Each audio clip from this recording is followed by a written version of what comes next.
போய் உன் ரதத்தை கொண்டுட்டு வா, அரண்மனைக்கு போகும்பொழுது அதுக்கு தகுந்த மாதிரி ஆடம்பரமாக போகணும் அப்படின்னு விட்டாரான்.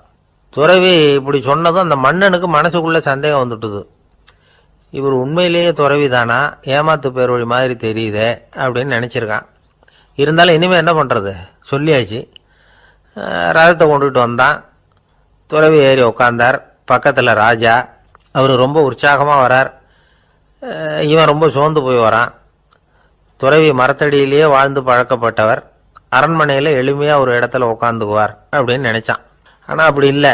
அரண்மனைக்கு வந்த உடனே அந்த துறவி அதை கொண்டுட்டு வா இதை கொண்டுட்டு வான்னு சொல்லி உத்தரவு போட ஆரம்பிச்சுட்டார். அரண்மனையில் இருந்தால் அரசனை மாதிரி இருக்கணும் அப்படிங்கிறார்.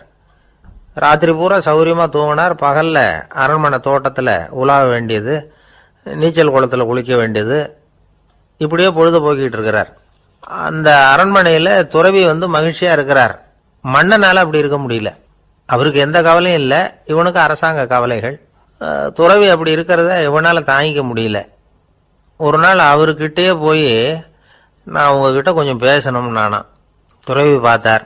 நான் இந்த அரண்மனைக்கு வரும்பொழுதே நீ என்னமோ என்கிட்ட கேட்கணும்னு நினைச்ச, ஏன் காலதாமதம்? நீ அனாவசியமாக உன்னையே தொந்தரவு பண்ணிட்டு இருக்கிற, நீ கவலையாக இருக்கேங்கிறது எனக்கு புரியுது. நான் மரத்தடியில் இருந்தப்போ கூட என்னை அடிக்கடி சந்திச்சுக்கிட்டு இருப்பேன், ஏதாவது விளக்கம் கேட்கறது உண்டு. இங்கே வந்த பிறகு என்னை சந்திக்கிறது கூட அபூர்வமாக போயிட்டுது. நீ இப்போ என்ன கேட்க போறேங்கிறது எனக்கு தெரியும், இருந்தாலும் கேள் அப்படின்னாராம். வேற ஒன்றும் இல்லைங்க, இப்போ உங்களுக்கும் எனக்கு என்ன வித்தியாசம்? 2 பேரும் அரண்மனையில் தான் இருக்கிறோம். நீங்கள் மகிழ்ச்சியாக இருக்கிறீங்க, நான் அப்படி இருக்க முடியல.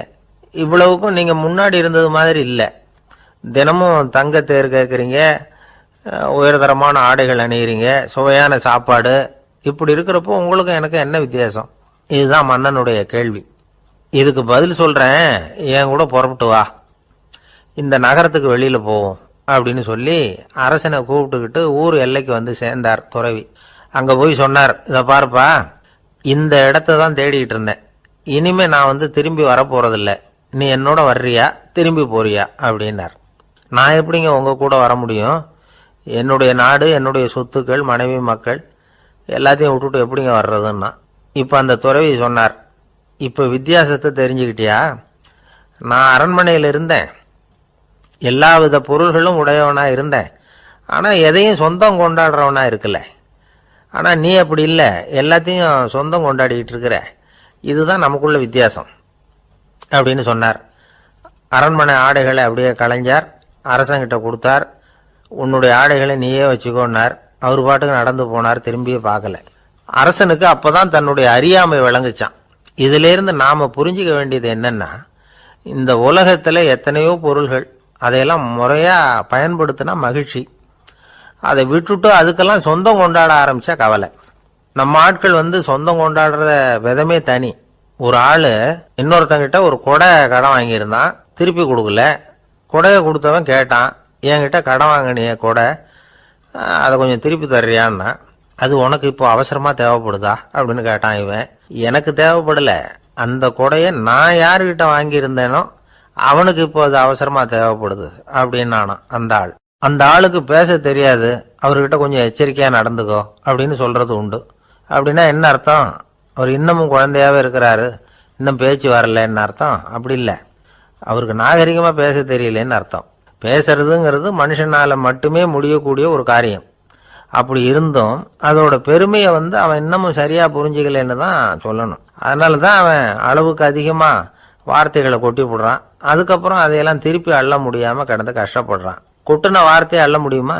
ஒருத்தரை இன்னைக்கு பார்த்து முட்டாள்னு திட்டி போடுறீங்க, நாளைக்கு மறுபடியும் அவர்கிட்ட போய் நேத்திக்கு உன்னை முட்டாள்னு சொல்லிவிட்டேன், அந்த வார்த்தையை திருப்பி கொடு, வாங்கிட்டு போயிடுறேன் அப்படின்னு நான் சொல்ல முடியும்?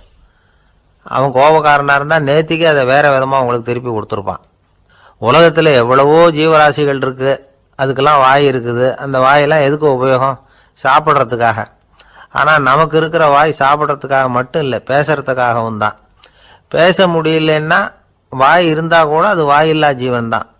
ஒரு பையனை பார்த்து அது வாய் உள்ள புள்ள பொழைச்சிக்கும் அப்படின்னா மற்ற பையன்களுக்கெல்லாம் முகத்துல வாயே இல்லைன்னு அர்த்தம்? அப்படி இல்லை, அந்த பையன் கொஞ்சம் கெட்டிக்காரத்தனமா பேசுவான்னு அர்த்தம். அதனால எப்படி பேசணும் அப்படிங்கிறத நாம முக்கியமா தெரிஞ்சுக்கணும்.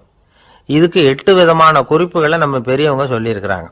பேச்சுக்கு 8 அங்கங்கள் உண்டு அப்படின்னு அவங்க சொல்றாங்க. அதெல்லாம் என்னென்ன அப்படின்னா, உண்மை, நன்மை, அன்பு, நிதானம், இனிமை, ஆழம், சமயமறிதல், சபையறிதல். இந்த 8 தன்மையும் பேச்சில் இருக்கணுமா. இதையே கொஞ்சம் விவரமா சில பேர் போர்டில் எழுதி வச்சிருப்பாங்க. அதாவது எழுத்துலையாவது அதெல்லாம் இருக்கட்டுமே அப்படின்னு நினைச்சு நீங்க கூட சில இடங்கள்ல இதை பார்த்துருக்கலாம். அதாவது உண்மையே பேசுக, நன்மையே பேசுக, அன்பாக பேசுக, நிதானமாக பேசுக, இனிமையாக பேசுக, ஆழமுடையதாக பேசுக, சமயமறிந்து பேசுக, சபையறிந்து பேசுக, இப்படி எழுதி வச்சிருப்பாங்க. இந்த 8 அம்சமும் சரியா பொருந்தி இருந்தாதான் அது பேச்சு. மற்றதெல்லாம் பேச்சாயிடாது. பேச்சு ஒரு சிறந்த கலை. எல்லாத்தையும் விட பேசாம இருந்தும் பழகணும், அது ரொம்ப முக்கியம். உண்மையே பேசணும். சத்தியத்துக்கு மதிப்பு கொடுக்கறவங்கள தான் சரித்திரம் மதிக்கும். உண்மை பேசினா மட்டும் போதாது, அந்த உண்மையில நன்மை கலந்துருக்கணும். கொலைகாரனுக்கு பயந்துக்கிட்டு ஒருத்தன் உங்க வீட்டுக்குள்ள ஒளிஞ்சிருக்கிறான்.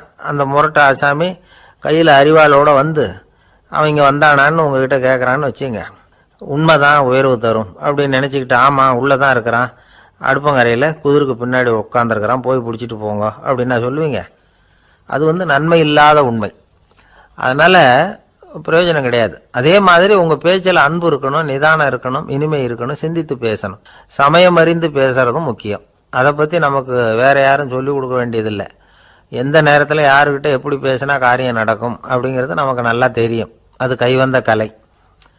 அவையறிந்து பேசுற திறமை பேச்சாளர்களுக்கு ரொம்ப அவசியம். அது இல்லைன்னா நிலைமை பரிதாபமாயிடும். ஒரு பேச்சாளர் ரொம்ப மும்முரமா பேசிக்கிட்டே இருந்தாராம். ரொம்ப நேரம் நிறுத்தவே இல்லை, பேசிக்கிட்டே இருக்கிறார். சபையில் இருந்தவங்கெல்லாம் ஒவ்வொருத்தராக எழுந்திரிச்சு போய்கிட்டே இருக்கிறாங்க. கடைசியில் 2 பேர் தான் அக்கறையா பேசுகிறவரை கவனிச்சுட்டு உட்காந்துருந்தாங்களாம். மேடையில் பேசிக்கிட்டு இருந்தவர் அவங்கள பார்த்து சொன்னாராம், எனக்கு கூட்டம் முக்கியம் இல்லை, எவ்வளவு பேர் என் பேச்சை கேட்குறாங்க அப்படிங்கிறது முக்கியம் இல்லை. நீங்கள் 2 பேராவது ஊக்கமாக என்னை கவனிச்சுக்கிட்டு உட்காந்துருக்குறீங்க, அது போதும். உங்களுக்காகவே நான் பேசிக்கிட்டு இருக்கிறேன் அப்படின்னார்.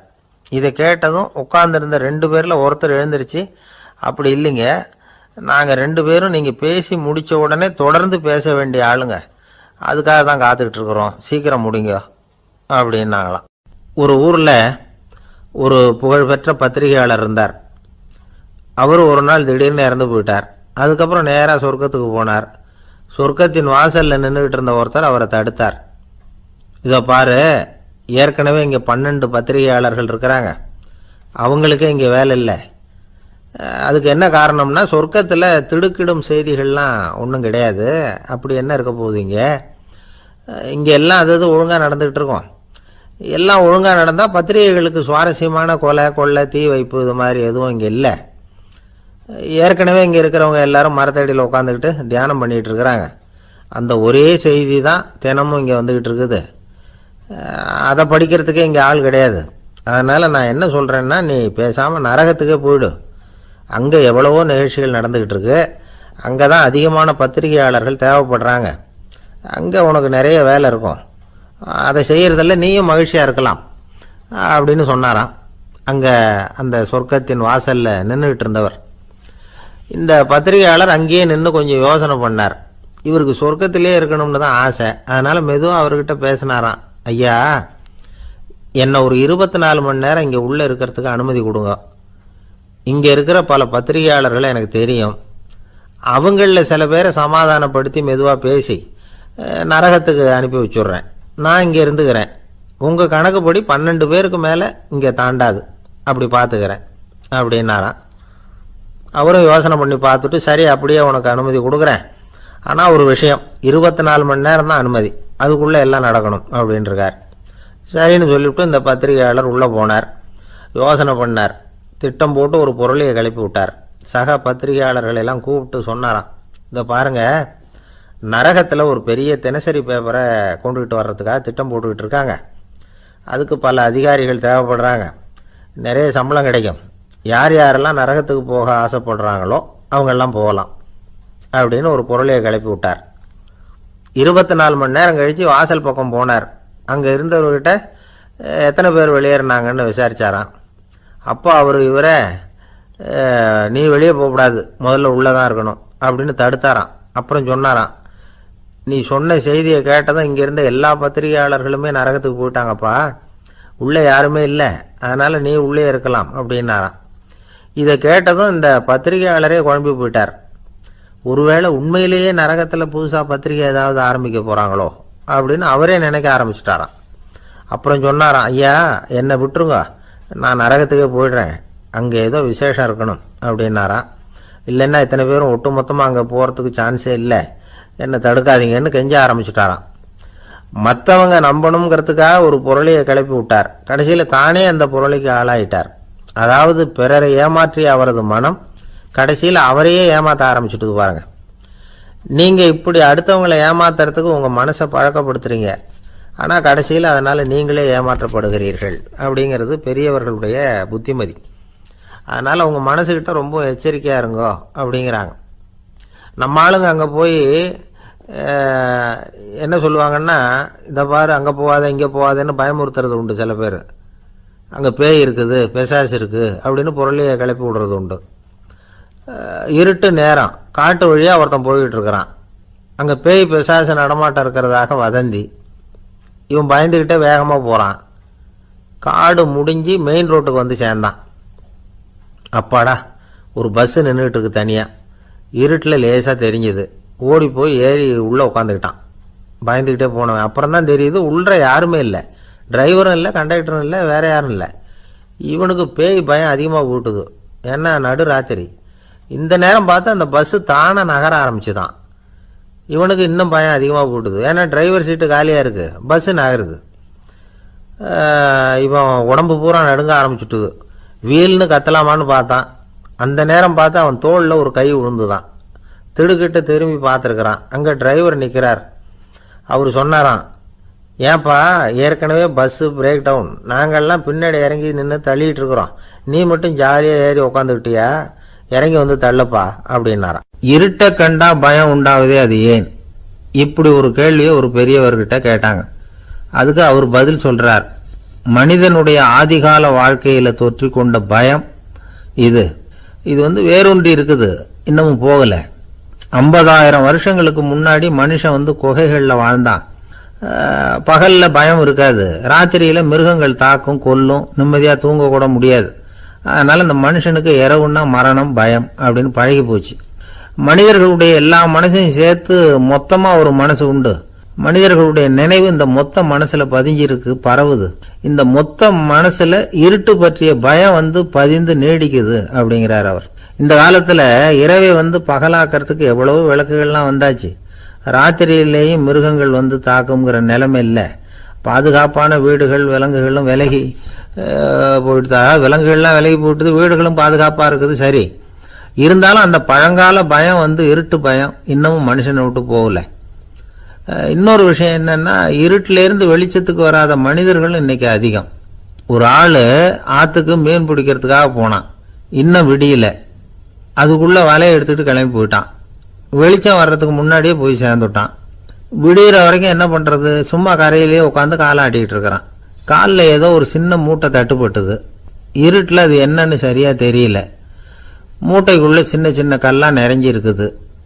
சும்மா பொழுது போகணுமேங்கிறதுக்காக இவன் அந்த மூட்டைக்குள்ள இருந்து ஒவ்வொரு கல்லா எடுத்து ஆத்துல வீசிக்கிட்டு இருக்கிறான். விடிகிற வரைக்கும் வேற வேலை இல்லைங்கிறதுனால எப்படி செஞ்சுக்கிட்டே உட்காந்துருக்கிறான். கிழக்க மெதுவா வெளிச்சம் தெரிய ஆரம்பிச்சது. பொழுது விடியறதுக்கான அறிகுறி. இதுக்குள்ள அந்த மூட்டையில இருந்த எல்லா கல்லையும் எடுத்து வீசி எறிஞ்சுட்டான். கடைசியா ஒரே ஒரு கல் மட்டும்தான் கையில பாக்கி இருந்தது. வெளிச்சம் வந்ததும் அந்த கல்லை பார்த்தான், அப்படியே திகைச்சு போயிட்டான். அடடா, இது வரைக்கும் தெரியாம தப்பு பண்ணிட்டோமே அப்படின்னு நினைச்சான். ஏன் தெரியுமா, அவன் கையில இருந்தது வெறும் கல் இல்ல, விலை வசந்த ரத்தன கல். அது இருட்டுல என்னன்னு புரியாததுனால மூட்டையில இருந்த எல்லா ரத்தன கல்லையும் ஆத்துல வீசி எறிஞ்சிருக்கிறான். இப்போ அவனுக்கு அழுகையே வந்துடும் போல இருந்தது. வாழ்க்கையை வசதி ஆக்கிக்கிறதுக்கான வாய்ப்பு அவனுக்கு இருந்தது. இருந்தாலும் இருட்டில் அதை இழந்துட்டான். அந்த வகையில் அவனுக்கு கொஞ்சம் அதிர்ஷ்டம் இருந்திருக்குது. அதாவது ஏதோ ஒரு வகையில் இருந்திருக்குது. அதனாலதான் அந்த கடைசி கல்லை எரியறதுக்குள்ள வெளிச்சம் வந்துட்டுது. பல பேருக்கு அந்த அளவு கூட அதிர்ஷ்டம் வர்றதில்லை. எல்லாத்தையும் வீசினதுக்கு அப்புறம் தான் வெளிச்சம் வரும். என்னன்னு விவரம் தெரியாமலே எழுந்திரிச்சு வந்துடுவாங்க. வாழ்க்கைங்கிறது ஒரு பெரிய புதையல். அதை புரிஞ்சிக்காம மனுஷன் அதை வீசி எரிஞ்சுக்கிட்டு இருக்கான் அப்படிங்கிறது தான் பெரியவங்க கருத்து. சில பேருக்கு புரிஞ்சுக்கிற நேரம் வரும், அதுக்குள்ள வாழ்நாள்லாம் ஓடி போயிருக்கும். அதுக்கப்புறம் என்ன பண்றது? நம்மால் ஒருத்தன் கையில் ஒரு சின்ன பையோட வந்துகிட்டு இருந்தான். பை உள்ள ஏகப்பட்ட நகைகள், ரத்தன கல் எல்லாம் இருக்கு. வந்துகிட்டு இருந்தவன் திடீர்னு அந்த பையை அப்படியே ஒரு குளத்துல வீசி எறிஞ்சுட்டான். மகான்கள் தான் இப்படி பற்று இல்லாம இருப்பாங்க. என்னங்க இது, விலை மதிப்புள்ள அந்த பையை இப்படி குளத்துல வீசி எறிஞ்சுட்டீங்களே, இதுக்கு என்ன அர்த்தம் அப்படின்னு கேட்டார் அவன் கூட வந்தவர். அவன் மெதுவா இவர் காதோட காதா சொல்றான், ஒரு போலீஸ்காரர் பின்னாடி வந்துகிட்டு இருக்கிறார், அவர் போனதுக்கு அப்புறம் இதை எடுத்துக்குவேன் அப்படிங்கிறான். இந்த உலகத்துல மனுஷன் எவ்வளவோ தவறுகள் செய்யறான். அதுக்கெல்லாம் என்ன காரணம்? அதை பத்தின ஆராய்ச்சி தான் இன்னைக்கு. இதுக்கு ஆராய்ச்சி என்னத்துக்கு, அது தெரிஞ்ச விஷயம் தானே அப்படின்னு நீங்க நினைக்கலாம். ஆனா அப்படி அலட்சியமா இந்த விஷயத்தை விட்டுறக்கூடாது. பொதுவாக எல்லோரும் நினைக்கலாம் எது சரி எது தவறு அப்படின்னு தெரியாததுனால தான் மனுஷன் தப்பு பண்ணுறான் அப்படின்னு. ஆனால் அப்படி சொல்லிட முடியாது. மனுஷன் தெரிஞ்சே தான் தவறுகள் பண்ணுறான். இப்போ உதாரணத்துக்கு ஒரு சாலையில் இடது பக்கம் போக வேண்டிய ஒருத்தர் நடுக்கோட்டை தாண்டி வலது பக்கமாக வண்டியை ஓட்டிகிட்டு போகிறாருன்னு வச்சுக்கோங்க. என்னப்பா இது தப்பு இல்லையா அப்படின்னு அவர்கிட்ட கேட்டால், அதெல்லாம் எனக்கு தெரியும், நீ உன் வேலையை பார்த்துட்டு போ அப்படிம்பார். வலது பக்கமாக போகிறது தப்புன்னு தெரிஞ்சே தான் அவர் அப்படி செய்கிறார், அப்படி போகிறார். பெரிய உத்தியோகத்தில் இருக்கிறவங்க கூட லஞ்சம் வாங்குறாங்க. அவங்களுக்கெல்லாம் லஞ்சம் வாங்குறது தப்புன்னு தெரியலன்னு அர்த்தம்?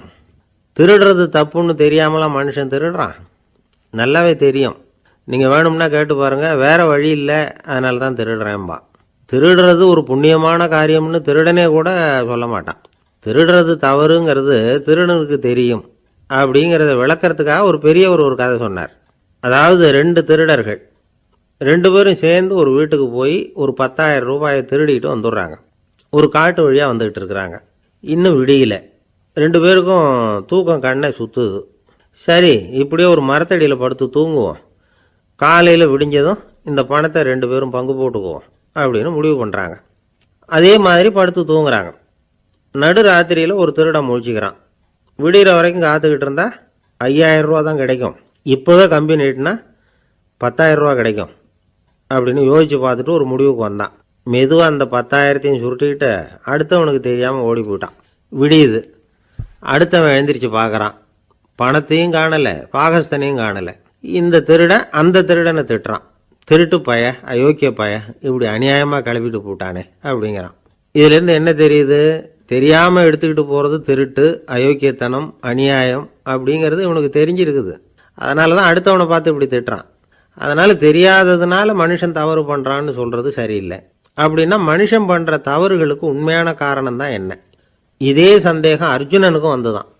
அதனால தான் அவன் பகவானை பார்த்து கேட்குறான், மனுஷன் தன் விருப்பத்துக்கு விரோதமாக ஏதோ ஒரு சக்தியினால பலாத்காரமாக இழுக்கப்பட்டது மாதிரி பாவம் பண்ணுறானே, அந்த சக்தி என்ன அப்படின்னு கேட்குறான். இதுக்கு பகவான் பதில் சொல்கிறார், காமமும் குரோதமும் தான் அந்த சக்திகள், அதாவது ஆசையும் சினமும்.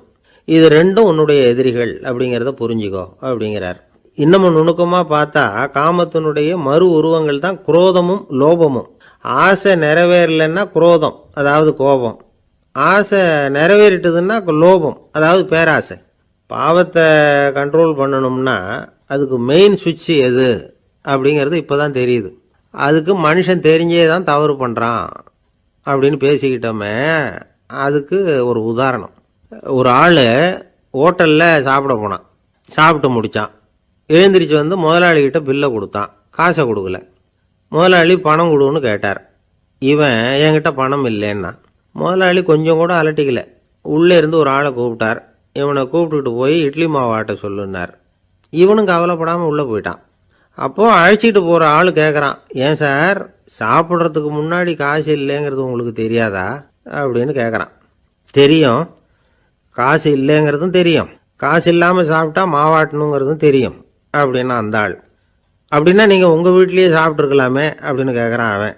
அதுக்கு இவர் சொல்கிறாரு, அது எப்படி, அங்கே சாப்பிட்டாலும் நான் இதே வேலையை தானே செய்ய வேண்டியிருக்கும் அப்படின்னாரான்.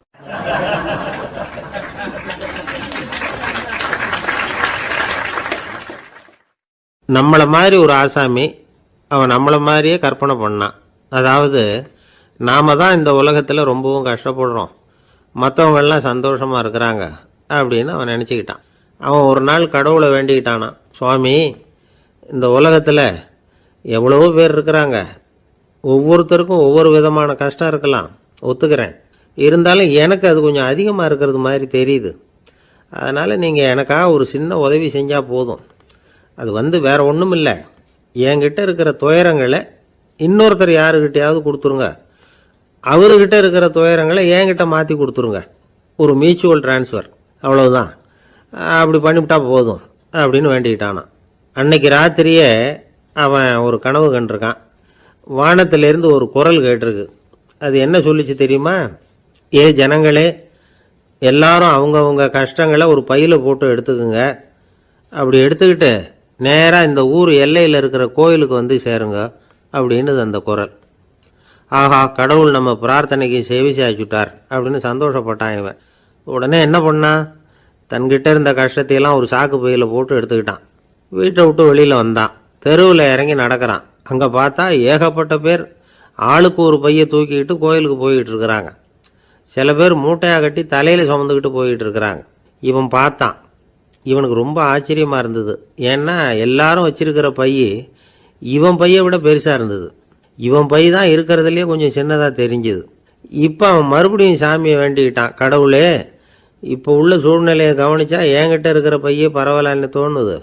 அதனால் வேற பை எதையும் மாற்ற வேணாம், இதுவே பரவாயில்ல, இந்த பையோடு திரும்பி வீட்டுக்கு போனால் போதும்னு நினைக்கிறேன் அப்படின்னு எதோ நினைக்க ஆரம்பிச்சுட்டான் அவன். எல்லாரும் கோயிலுக்கு போய் சேர்ந்தாங்க. கோயிலில் அந்த குரல் மறுபடியும் கேட்டுது. எல்லாரும் அவங்கவுங்க பைகளை சோகத்தில் தொங்க விடுங்க. திடீர்னு விளக்குகள் அணையும், மணி அடிக்கப்படும், அதுதான் அடையாளம். அந்த சமயத்தில் இருட்டில் உங்களுக்கு வேண்டிய பையை நீங்கள் மாற்றி எடுத்துக்கலாம், தேர்ந்தெடுத்துக்கலாம். வெளிச்சம் இருக்கிறப்பவே உங்களுக்கு பிடிச்ச பைக்கு பக்கமாக பார்த்து நீங்கள் நின்றுக்கலாம் அப்படின்னு சொல்லி விவரம் சொல்லிச்சான் அந்த குரல். அப்படி சொன்னதுக்கப்புறம் திடீர்னு விளக்கு அணைஞ்சிது, மணி அடிச்சுது. கொஞ்ச நேரம் கழித்து மறுபடியும் விளக்குகள்லாம் எரிஞ்சுது. இப்போ பார்த்தா எல்லாரும் அவங்கவுங்க பையையே கெட்டியாக பிடிச்சிக்கிட்டு நிற்கிறாங்க. இவனும் அப்படியே நிற்கிறான். இவன் மெதுவாக பக்கத்தில் நிற்கிறவங்ககிட்ட கேட்டானா, ஏன் நீங்கள் பையை கையிலேயே வச்சுருக்கிறீங்க, செவுத்தில் மாட்டலையா அப்படின்னு கேட்டிருக்கான். இல்லைப்பா, நீ ஏன் கையிலேயே வச்சுருக்கிறியோ அதே காரணத்துக்காக தான் நாங்களும் வச்சுருக்குறோம். நம்ம கவலைகளை பற்றி நமக்கு ஓரளவுக்காவது தெரியும். ஆனால் மற்றவங்க கவலைகள் நமக்கு பரிச்சயம் இல்லாதவை, பழக்கம் இல்லாதது. அதனால் நமக்கு தெரிஞ்ச கவலைகளை சமாளிக்கிறது சுலபம். தெரியாததை சமாளிக்கணும்னா மறுபடியும் ஆரம்பத்திலேருந்து ஆரம்பிக்கணும். அதனால் பழைய நண்பர்களோடு வாழறது தான் மேல் அப்படின்னு ஆனான். அதுக்கப்புறம் அவன் தன்னோட பையே போதும்னு வீட்டுக்கு திரும்பி வந்துட்டானான். இது ஒரு பெரியவர் சொல்லியிருக்கிற கதை. அதனால் நம்மகிட்ட இருக்கிற கஷ்டங்கள் தான் பெருசு, அதை இன்னொருத்தங்கிட்ட கொடுத்துட்டு மாற்றிக்கலாம் அப்படின்னு நினைக்கிறது தப்பு. இதே மாதிரி இன்னொரு சம்பவம். ஒரு ஊரில் ஒரு நாள் ராத்திரி ஆகாயத்திலேருந்து கடவுள் குரல் கேட்குது. இந்த ஊரில் இருக்கிற ஜனங்கள்லாம் கொஞ்சம் கவனிங்க, உங்களுக்கு ஒரு செய்தி. அதாவது இங்கே இருக்கிற ஜனங்கள்லேயே கொஞ்சம் கூட கவலையே இல்லாத ஆள் யாருன்னு எனக்கு தெரியணும். அதனால் எல்லாரும் அவங்கவுங்க கவலைகளை ஒரு பையில் போட்டு எடுத்துக்கிட்டு கோயிலுக்கு வாங்க அப்படின்னார் கடவுள். உடனே வரிசையாக எல்லாரும் வர ஆரம்பித்தாங்க. எல்லார் கையிலையும் பை இருந்தது, சின்னதும் பெருசுமா. கவலையே இல்லாத ஆள் யாருன்னு தேடினார் கடவுள். ஒரே ஒரு ஆள் மட்டும் கையில் எதுவும் இல்லாமல் வெறும் கையை வீசிக்கிட்டு ரொம்ப ஜாலியாக நடந்து வந்துக்கிட்டு இருந்தான். கடவுள் அவங்ககிட்ட போனார். ஏன்ப்பா, உனக்கு கவலையே இல்லையா அப்படின்னு கேட்டார். எனக்கும் சில கவலைகள்லாம் உண்டு அப்படின்னானா அவன். எங்கே அதெல்லாம்னு கேட்டிருக்கார் கடவுள். பின்னாடி லாரியில் வந்துக்கிட்டு இருக்கு அப்படின்னானா அவன்.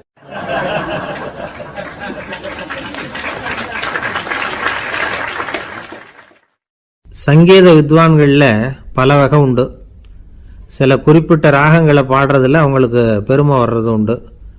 ஆனால் ஒருத்தர் இருந்தார், அவரால் ஒரு ராகத்துக்கே பெருமை வந்தது. அந்த ராகத்தை அவர் வாசித்து கேட்கணும் அப்படின்னு சொல்லுவாங்க.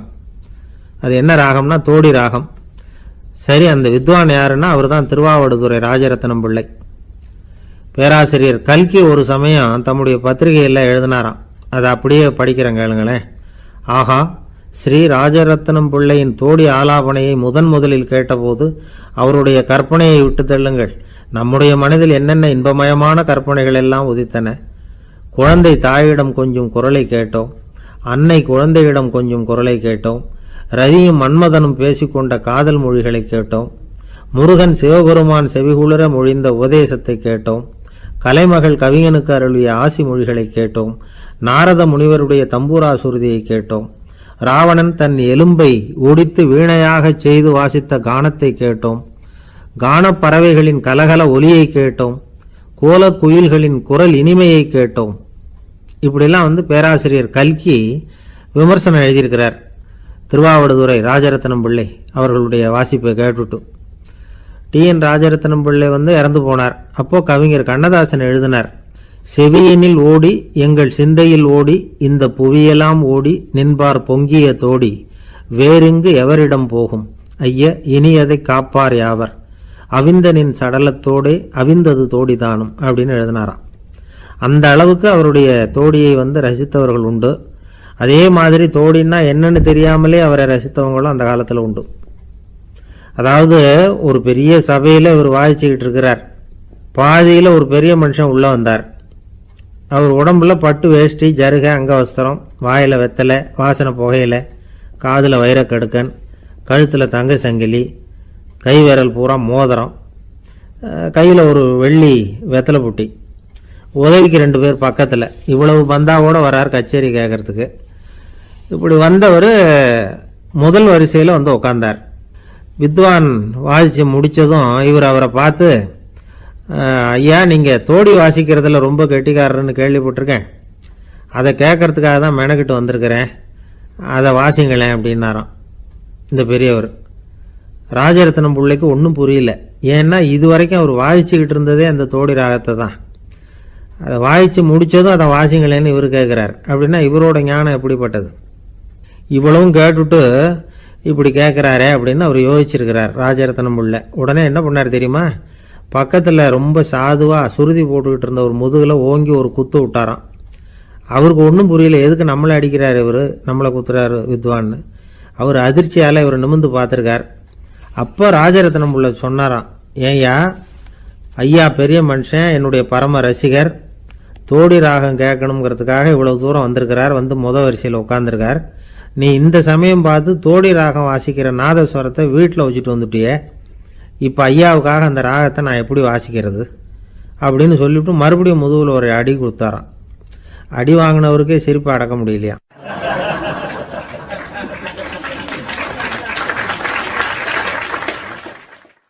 ஒரு மனுஷனை பார்த்து என்கிட்ட வாலாட்டாதே அப்படின்னு சொன்னா அவன் நம்மகிட்ட ஏதோ வம்புக்கு வர்றான்னு அர்த்தம். ஒரு நாயை பார்த்து யாரும் என்கிட்ட வாலாட்டாதே அப்படின்னு சொல்றது இல்லை. ஏன்னா நாய் வாலாட்டுனா அது நம்மகிட்ட தன்னுடைய நன்றியை தெரிவிக்கிறதாக நினச்சிக்கிட்டு இருக்கிறோம். ஆனால் அது அப்படி இல்லை அப்படின்னு சொல்கிறாங்க அது சம்பந்தமான நிபுணர்கள். ஒரு நாய் தன்னுடைய வாலை இந்த பக்கமும் அந்த பக்கமுமா இப்படியும் அப்படியும் ஆட்டிக்கிட்டு இருந்தா அது பதட்டத்தில் கூட இருக்கலாம்.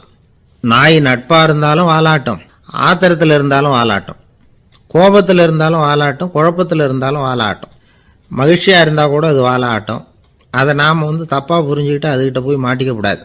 நாயை பற்றி எனக்கு நல்லா தெரியும் அப்படின்னு சொல்கிறவங்க கூட அதுகிட்ட கடி வாங்கிட்டு நிற்கிறது உண்டு. நிபுணர்கள் என்ன சொல்கிறாங்க தெரியுமா? எப்பவுமே நாய்கள் திடீர்னு கடிச்சு விடுறதில்ல, கடிக்கிறதுக்கு முன்னாடி சில அறிகுறிகளை காட்டும். அதை சரியாக புரிஞ்சுக்கிட்டோம்னா தப்பிச்சுக்கலாம்.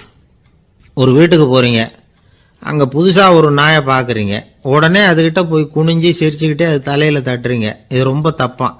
ஒரு நாய் இன்னொரு நாயை நேருக்கு நேர் பார்த்து பல்ல காட்டுனா அது தன்னுடைய தன்முனைப்பை காட்டுதுன்னு அர்த்தமா. உன்னை விட நான் பெரியவன் அப்படின்னு சொல்லுதுன்னு அர்த்தம். அதனால் நீங்கள் அது மாதிரி கிட்ட போய் சிரிக்கிறோம் அப்படின்னு நினச்சிக்கிட்டு பல்ல காட்டினா உங்களையும் எதிரியாக நினச்சிரும். இன்னொரு விஷயம் என்னென்னா, தலையில் தட்டுனா நாய்க்கு பிடிக்காது.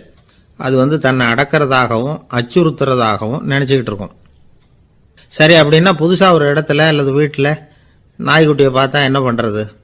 நீங்கள் சும்மா இருங்க, அதுவாக கிட்ட வரட்டும். அதுக்கப்புறம் அதுக்கிட்ட கனிவாக பேசுங்க. கன்னம், மார்பு, தோல் இங்கெல்லாம் தட்டலாம், தப்பு இல்லையா? தலையில் தான் தட்டப்படாதான். ஒரு நாய் உங்களை நோக்கி ஓடி வருது, நீங்களும் ஓடுனா அது துரத்த ஆரம்பிச்சிடும். அசையாமல் சில மாதிரி நின்றுடுங்க, அது கிட்ட வராது. அதுக்கு ஆர்வம் இல்லாமல் போயிடும். ஒரு தெருவில் சின்ன பிள்ளைங்க நிறைய பேர் விளையாடிக்கிட்டு இருக்கிறாங்க. அப்போ சில நாய்கள் அங்கே ஓடி வருது, எல்லாரும் ஓடினாங்க. அப்படி